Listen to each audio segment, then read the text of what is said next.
चंद्रशेखर आजाद और स्वामी प्रसाद मौर्य की एक मुलाकात से कई मायने निकल रहे हैं। उत्तर प्रदेश में 2027 में विधानसभा चुनाव होने जा रहे हैं, जहां एक तरफ बसपा, सपा, कांग्रेस और भारतीय जनता पार्टी गठबंधन की बातें चल रही हैं, तो वहीं दूसरी तरफ तीसरे मोर्चे की तैयारी हो रही है। क्या चंद्रशेखर आजाद और स्वामी प्रसाद मौर्य हाथ मिलाने वाले हैं? क्या दोनों के बीच में गठबंधन होने वाला है?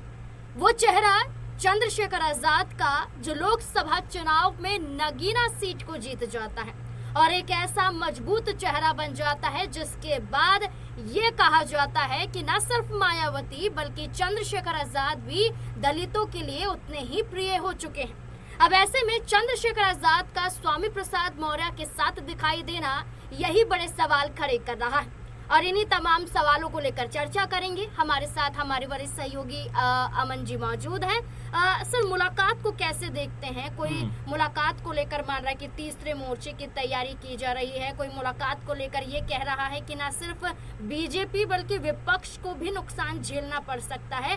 दोनों का एक साथ आना क्या दर्शाता है? देखिए, बिल्कुल पहली बात तो ये है कि चंद्रशेखर आजाद लगातार तेजी के साथ में अपनी जो छवि है वो दलित वोटर्स हैं, खासकर युवा जो वोटर्स हैं उनके अंदर मजबूत करते हुए दिखाई पड़ते हैं। आप देखेंगे जहां भी वो जाते हैं हजारों की तादाद में भीड़ जमा हो जाती है और खासकर युवा जो है वो उनकी तरफ जो है अट्रैक्ट होते हुए दिखाई पड़ते हैं। और दूसरा जो पहलू है जो स्वामी प्रसाद मौर्य के रूप में हमें दिखाई देता है, देखिए मौर्य जो है वो भले ही अभी कोई मजबूत नेता के तौर पर दिखाई नहीं पड़ते, लेकिन उनका भी अपना एक इतिहास रहा है। यहाँ तक कि उनको राजनीति का इतना बड़ा जानकार कहा जाता है कि वो मौसम की तरह ये देखकर बता देते हैं कि किस तरह राजनीति जो है वो करवट लेती हुई दिखाई पड़ेगी। इस तरह का उनके बारे में कहा जाता है, चाहे वो सपा में रहे हों, बसपा में रहे हों, बीजेपी में रहे हों, यानी कि तमाम जगह पर घूमकर अब वो अपनी पार्टी बनाकर चल रहे हैं। ऐसे में क्या जो ओबीसी वोट बैंक है और जो दलित वोट बैंक है, क्या दोनों के मिलने से कोई समीकरण पैदा होता हुआ दिखाई पड़ेगा? क्योंकि अभी ये बात भी चल रही है कि इसमें ओवैसी की भी एंट्री हो सकती है, ओवैसी भी हो सकता है इस गठबंधन का हिस्सा बनते हुए दिखाई पड़े। तो देखो, आंकड़ों पर अगर हम देखें नाज़मीन, तो पता चलता है कि 20-21% या लगभग 22% के आसपास दलित वोटर्स हैं। अगर हम मुस्लिम वोटर्स की बात करें तो 18-20% वो भी दिखाई पड़ते हैं और ये आंकड़ा तकरीबन 40-42% का बन जाता है। वहीं जो गैर यादव ओबीसी हैं, अगर उनको साधने में कामयाब रह गए तो ये आंकड़ा मिला जुलाकर 50 के आसपास बन जाता है। और इसमें से अगर 30-35% भी अगर वोट इस तरफ आ जाता है तो अपने आप में कोई बड़ा खेल होता हुआ दिखाई पड़ सकता है। लेकिन ये इतना आसान अभी है नहीं, क्योंकि यहाँ पर देखा जाए उत्तर प्रदेश में तो समाजवादी पार्टी धुरंधर पार्टी के रूप में दिखाई पड़ती है। बसपा है वो अपने आप में अच्छा खासा वोट बैंक हासिल करती है, भले ही उनके पास में अभी इक्का दुक्का विधायक हो, लेकिन अभी भी उनके पास जो वोट बैंक है वो 10 से 12% का दिखाई पड़ता है, जो काफी ज्यादा कहा जा सकता है। इसके अलावा कांग्रेस पार्टी भी वहां पर मौजूद है, तो बीजेपी तो है ही है। तो ऐसे में बहुत ज्यादा संभावनाएं नहीं है कि ये गठबंधन कोई बहुत बड़ा रूप ले सकता है। लेकिन देखिए, जो वोट काटने की बात है तो जाहिर बात है कि न सिर्फ ये सत्ता पक्ष को बल्कि विपक्ष को भी नुकसान पहुंचा सकता है, क्योंकि अखिलेश यादव ने पीडीए के दम पर ही लगातार बयानबाजी करके, संविधान की रक्षा की बातें करके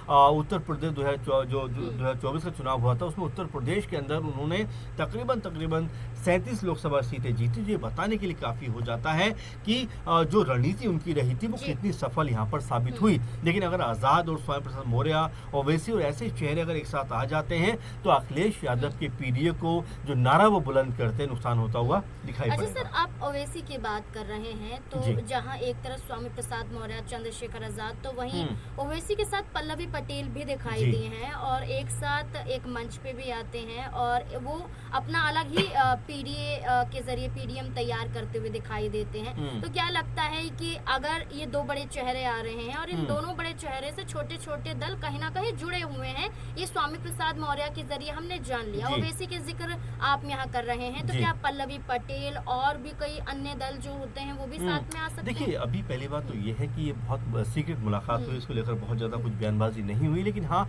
देखिए, हर मुलाकात का जब जो चुनाव के दौरान अगर इस तरह की मुलाकातें होती है तो उसका कोई ना कोई सियासी मायना जरूर होता है। और यहाँ पर आजाद चूंकि इससे पहले भी मौर्य से मुलाकात कर चुके हैं, बातचीत हो चुकी है, अब एक बार फिर उनसे मुलाकात होना, क्या उत्तर प्रदेश की राजनीति में कोई बड़ा धमाका करने के मूड में, क्या यहाँ पर गठबंधन जो तीसरा मोर्चा बनाकर या तीसरी कोई संभावना बनाकर क्या उत्तर प्रदेश में अपने लिए बेहतर विकल्प तलाशना चाहते हैं? क्योंकि आजाद भी लगातार छटपटा रहे हैं कि सांसद तो वो हैं, लेकिन उनकी पार्टी का एक भी विधायक सदन के अंदर मौजूद नहीं है। तो ऐसे में उनको भी ये चाह जरूर होगी कि 2-4-5 उनके भी विधायक जो है विधानसभा के अंदर बैठे होने चाहिए। तो इसी मकसद के तहत वो मौर्य से मुलाकात करते हैं। जो बात आप कहते हैं कि क्या पल्लवी पटेल भी इसमें शामिल हो सकते हैं, क्या कुछ और दल भी इसमें आ सकते हैं, तो अभी देखिए धीरे धीरे माहौल बन रहा है। हो सकता है कुछ और नाम भी यहाँ पर आते हुए दिखाई पड़ जाए, क्योंकि जो चंद्रशेखर आजाद है उन्होंने तो यहाँ तक कहा था कि बीजेपी के अलावा मैं किसी के साथ भी गठबंधन करने को तैयार हूँ। तो आप ये भी मानकर चलिए कि क्या बहन जी यानी बसपा को लेकर भी कोई संभावना बन सकती है, क्योंकि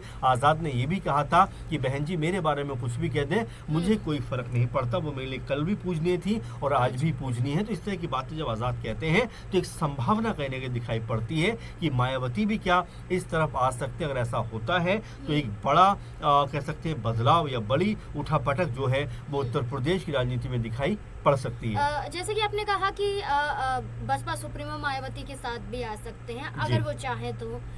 इस बीच में समाजवादी पार्टी की बात करें, जिनको लेकर ये कहा जाता है कि लोकसभा चुनाव में एक जोड़ी देखी गई थी अखिलेश और राहुल की, लेकिन अब विधानसभा चुनाव में ये माना जा रहा है कि समाजवादी पार्टी अपने आप को मजबूत करने के लिए कहीं ना कहीं कांग्रेस को साइड कर रही है। तो क्या समाजवादी पार्टी भी इनके साथ जुड़ सकती है या ये खुद चाहेंगे कि सारा विपक्ष एक साथ आ जाए? अगर इस बात को आप देखें तो लगातार आजाद ने ये बातें कही हैं कि जो अखिलेश यादव है उनका दिल बहुत बड़ा नहीं है, यानी वो बहुत छोटे दिल के आदमी हैं। क्योंकि आपको याद होगा 2024 में भी लगातार वो ये बात कहते रहे कि भाई हमें गठबंधन में आप लीजिए। आपको ये भी याद होगा कि ओवैसी ने भी ये बात कही थी कि भाई हम भी साथ चलते हैं, लेकिन इन दोनों को ही अपने साथ लेना उन्होंने जरूरी नहीं समझा। यानी कि एक तरफ तो ये भी कहा जाता है कि ओवैसी जो है वो बीजेपी की बी टीम बनकर काम करते हैं, लेकिन जहां पर जब सपा से वो सीटें मांगते हैं तो सीटें नहीं देते। तो यानी कि पहले से ये बात चलती चली आ रही है, लेकिन अखिलेश यादव ने एक बार भी ओवैसी के साथ में गठबंधन नहीं किया और ना ही आजाद को अपने साथ रखा। तो ऐसे में अगर यहाँ पर तीसरा मोर्चा बनता है